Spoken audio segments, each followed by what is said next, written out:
Good morning students. Next है आपकी exercise 3.1 3.2 से पहले मैं आपको बता देता हूँ कि कौन सी इक्वेशंस का एग्जैक्टली वन सॉल्यूशन होगा, किसका मैनी सॉल्यूशन होंगे और किसके नो सॉल्यूशन होगा, किसके लिए तो इक्वेशंस इंटरसेक्ट होगी, किसके लिए पैरेलल होगी, किसके लिए कोइंसिडेंट होगी और किसके लिए इनकंसिस्टेंट होगी और किसके लिए कंसिस्टेंट होगी। तो इस टेबल के द्वारा मैं आपको ये शो कर रहा हूँ। जैसे कि मैंने आपको स्टार्टिंग में बताया था, जो आपका चैप्टर है pair of linear equation in two variable, तो इसके अंदर इक्वेशन ये होती है आपकी a1x प्लस b1y प्लस में c इज इक्वल टू 0 और सेकेंड वाली इक्वेशन होगी तो a2x plus b2y plus c2 is equal to 0। यही होता है।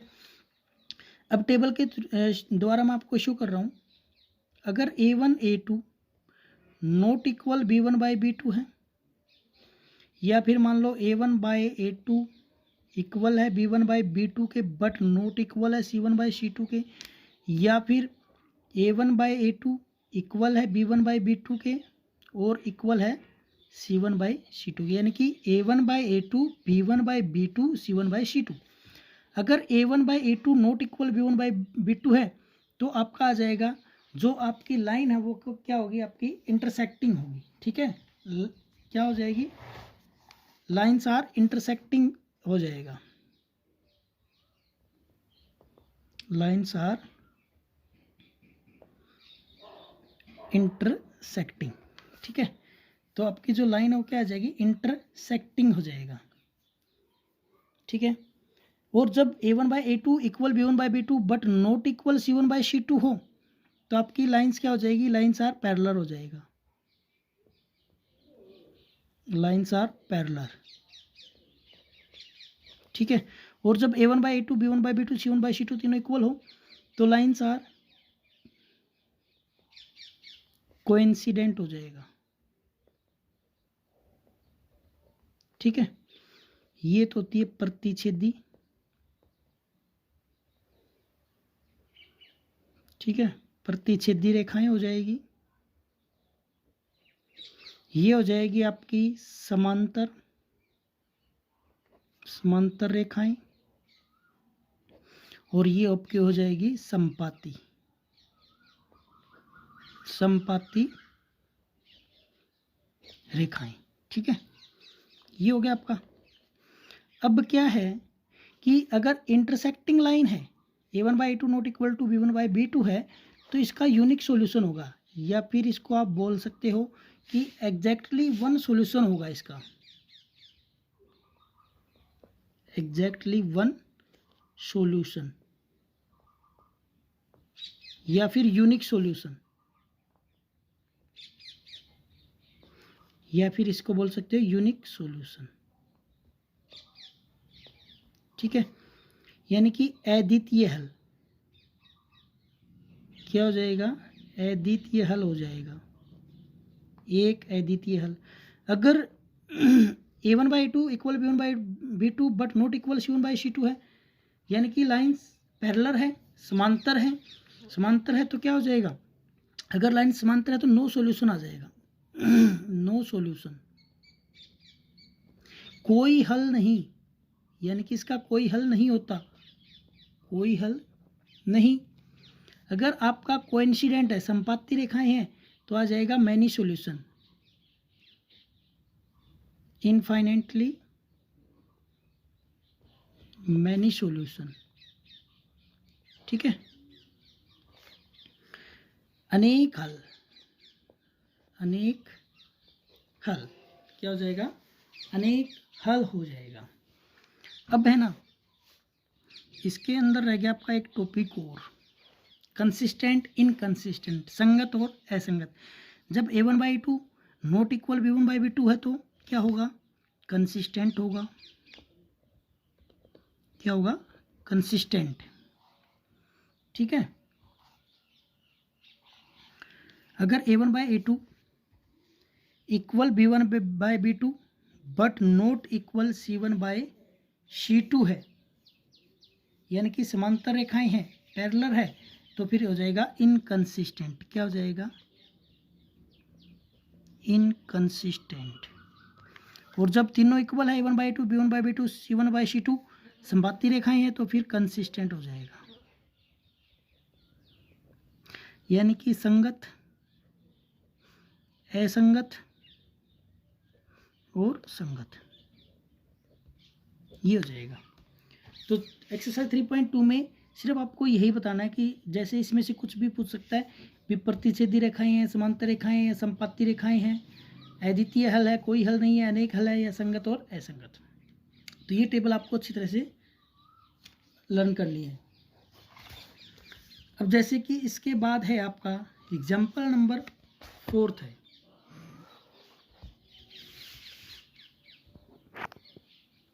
एग्जाम्पल नंबर 4 में क्या है, check whether the pair of equation 2x minus 3y is equal to 12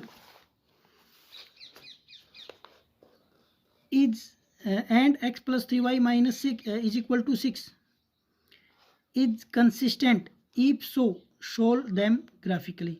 आपको क्या शो करना है कि ये क्या है, कंसिस्टेंट है।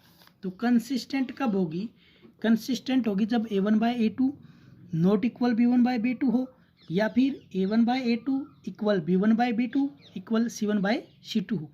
ये दो कंडीशन होगी तो क्या होगी, ये आपकी कंसिस्टेंट होगी। और फिर कहता है इफ सो, यदि है, अगर कंसिस्टेंट है यानी कि संगत है, तो इसको ग्राफिकली शो करना, आपको ग्राफ के द्वारा रिप्रेजेंट भी करना है। अगर ये क्या है आपकी कंसिस्टेंट है तो इक्वेशंस गिवन है आपको। इक्वेशन है 2x minus 3y, example number 4, 2x minus 3y is equal to 12 we have.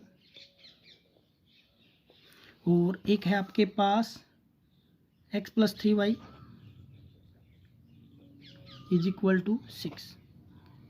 ये दो इक्वेशंस आपके पास, एक तो है 2x minus 3y is equal to 12, और सेकेंड वन है आपके पास x प्लस में 3y इज इक्वल टू 6। तो a1/a2 क्या हो जाएगा, 2/1 हो जाएगा। b1/b2 क्या हो जाएगा, माइनस 3/3, यानी कि माइनस का 1 हो गया। ये 2 है और ये -1 है, तो इट मीन्स देयर फोर क्या है, a1/a2 नॉट इक्वल b1/b2 है। ठीक है, यहाँ पे नहीं राइट करना, ये a1/a2 नॉट इक्वल b1/b2 है, तो देयर फोर ये क्या हो जाएगा आपका, कंसिस्टेंट हो जाएगी। जो इक्वेशंस है ना वो क्या है, equations are consistent, pair of equations, pair of equations are consistent.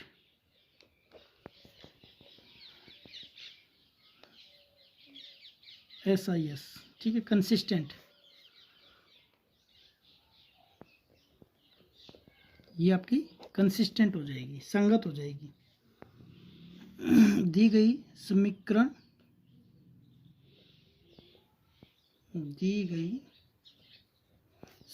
क्या है, संगत है। ठीक है, अब अगर संगत है तो क्या करना आपको, ग्राफिकली शो करना है। तो ग्राफ के क्वेश्चन तो हम पहले भी कर चुके हैं। फ्रॉम इक्वेशन 1 आ जाएगा, फ्रॉम इक्वेशन 2 आ जाएगा, यानी कि समीकरण नंबर 1 से। यहाँ पे आ जाएगा आपका समीकरण नंबर 2 से। तो समीकरण 1 क्या है, 2x माइनस में 3y इज इक्वल टू 12। तो ये हो जाएगा 2x is equal to 12 minus में 3y, और x हो जाएगा 12 माइनस में 3y बाई में 2। इसी तरह सेकंड क्या हो जाएगा आपका, सेकंड हो जाएगा x प्लस में 3y इज इक्वल टू 6 है, तो x 6 माइनस में 3y। इससे हम बॉक्स बना लेंगे। 2 वैल्यू का भी बहुत है, या फिर 3 वैल्यू का बना लो। ठीक है, अब यहाँ पे देखो, अगर y की वैल्यू हम 0 पुट करते हैं यहाँ पे, तो x की वैल्यू क्या आएगी, 6 आएगी। अगर यहाँ पे मान लो 1 पुट कर देते हैं तो 4.5 आएगी। ठीक है, अगर यहाँ पे 2 पुट कर देते हैं तो 3 आएगी, ये आएगी। नेक्स्ट में अगर y की वैल्यू 0 पुट कर देते हैं तो 6 आएगी, अगर इसकी वैल्यू 1 पुट कर देते हैं तो x की 3 आएगी, और अगर 2 पुट कर देते हैं तो इसकी क्या आएगी, 0 आएगी। ये आएगी आपकी। तब इसको हम ग्राफ के द्वारा शो कर लेंगे। x में ग्रेटर वैल्यू क्या है, 6 है, y में ग्रेटर वैल्यू क्या है, 0 1 2, 1 और 2, यही है, और इसके अंदर 6 है, 1 2 3 4 5 6, 1 2 3 4 5 और 6, ये आपका ओरिजिन 0 0 हो जाएगा। ठीक है, तो अब देखो आप,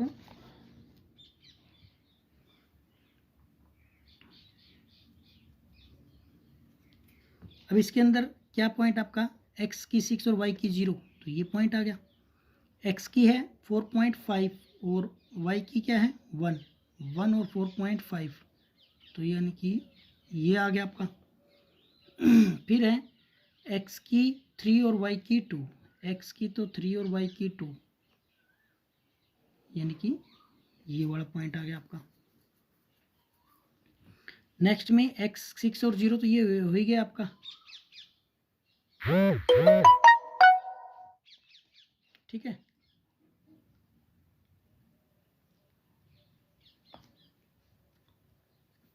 फिर है x की 3 y की 1, x की 3 y की 1, x की 3 और y की 1, तो ये हो गया।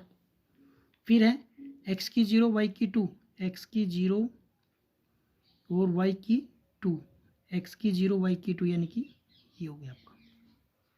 ठीक है, अब यहाँ से अगर हम ड्रा करें जैसे ये वाली लाइन, तो ये हो गई, और यहाँ से अगर ये वाली ड्रा करेंगे, ये वाली इस पॉइंट से होती हुई ये, तो ग्राफ में ये आपका सही बनेगा। ऐसे यहाँ पे ग्राफ से ये ऐसे हो जाएगी आपकी। ठीक है, ये उधर निकल जाएगी, तो ये यहाँ कहाँ पे कट हो रही है, यहाँ पे, तो इसका सॉल्यूशन क्या आ जाएगा, 6 और 0 आ जाएगा। ठीक है, इसमें एक मिस्टेक भी हो गई आपकी, यहाँ पे प्लस आएगा आपका। ठीक है, यहाँ पे प्लस आएगा, अगर 0 रखेंगे तो 6 हो गया। ठीक है, 1 रखोगे तो 15 यानी कि 7.5 आएगा फिर आपका। ठीक है, और फिर अगर यहाँ पे आप 2 रखोगे तो 18 यानी कि 9 आएगा आपका।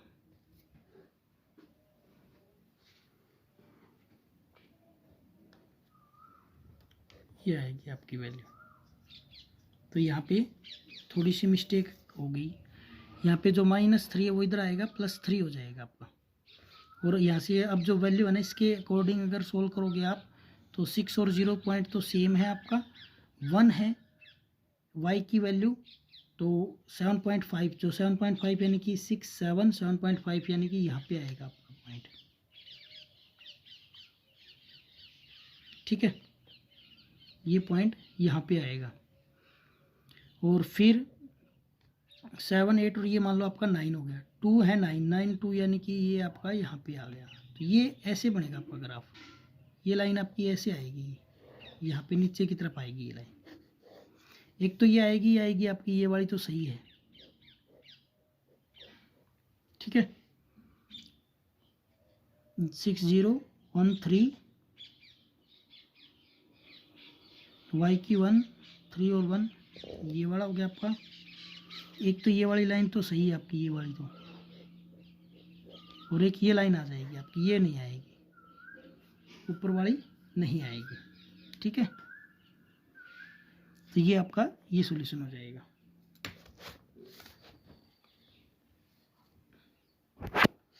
इसके अंदर आपकी ये वाली लाइन नहीं आएगी। ठीक है, क्योंकि यहाँ पे माइनस था, इधर आएगा तो प्लस, ये वैल्यू आ जाएगी आपकी। और जब इस वैल्यू के अकॉर्डिंग आप ग्राफ शो करोगे तो आपकी एक लाइन तो ये आएगी और एक आपकी ये आएगी, और ये दोनों कट कहाँ पे करेगी, 6 और 0 पे कट करेगी। नेक्स्ट है आपका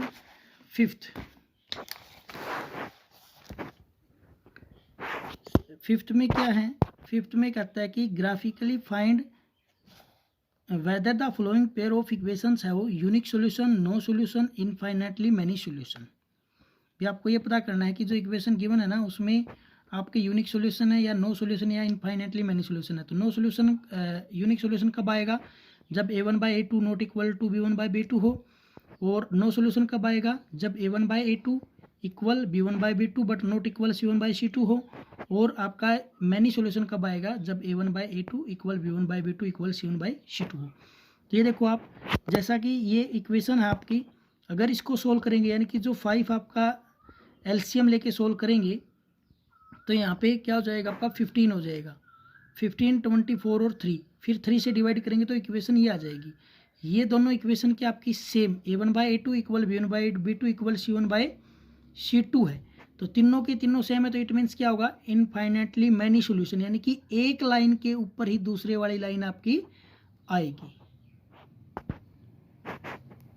तो ये आपको एग्जाम्पल नंबर 4th और 5th हो गया। और उससे पहले मैंने आपको जो टेबल करवाई है वो हो गई। जो एग्जाम्पल नंबर 5th है ना, देखो दोनों में सेम इक्वेशन बन रही है आपकी। दोनों इक्वेशन सेम होगी तो यानी कि एक लाइन के ऊपर ही दूसरी वाली लाइन आएगी। इन दोनों के पॉइंट क्या आएंगे? सेम आएंगे। जैसा कि हमने पहले 3.1 में क्वेश्चन किया था, एक लाइन के ऊपर ही दूसरी वाली लाइन आएगी तो क्या हो जाएगा? इनफाइनाइटली मैनी सॉल्यूशन हो जाएंगे। Thank you.